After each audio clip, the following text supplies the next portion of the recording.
Now, it's just a couple of days to the midterms, and everywhere we have gone, we have seen the Democrats gaslighting Americans and claiming that two of the biggest issues, the economy and crime, simply aren't issues at all.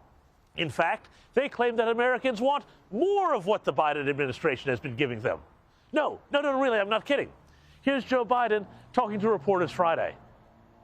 The thing that gives me the most confidence is the fact that the policies we've initiated, people care about. Now, they want more.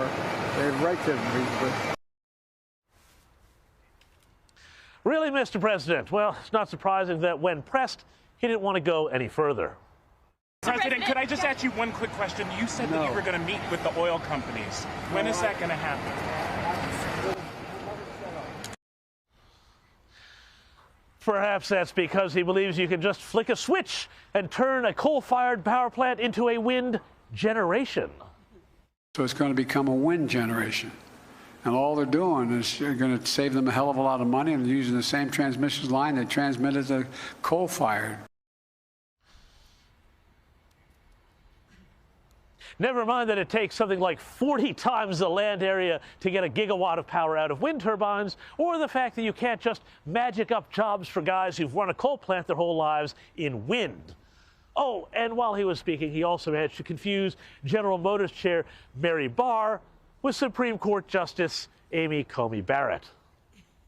At the time, Amy Barr was Chairman Barr of General Motors.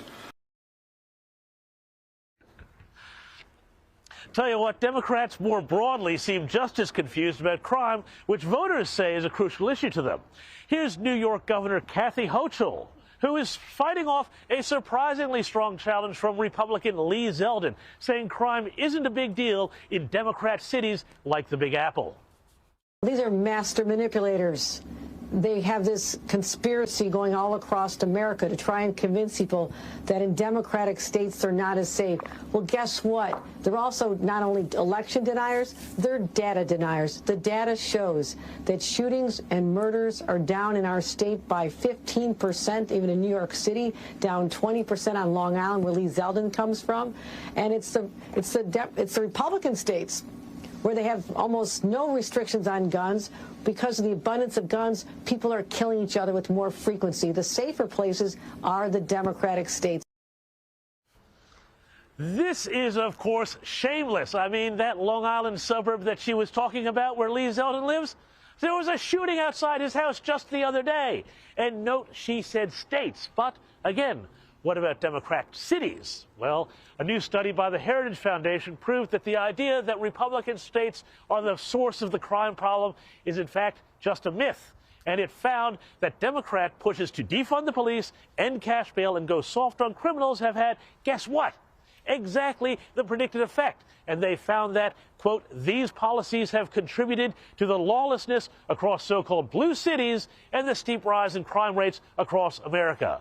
To suggest now that Republican elected officials who have followed different policies have contributed to crime increases is at best laughable. Indeed, 27 of the top 30 cities with the highest murder rates are led in the United States by Democrat mayors, according to the Heritage Foundation analysis. And as these newspaper front pages show, crime really is a crisis in New York City and many other places. I mean, just the other day, a woman was brutally raped, allegedly, by a man with 25 prior arrests.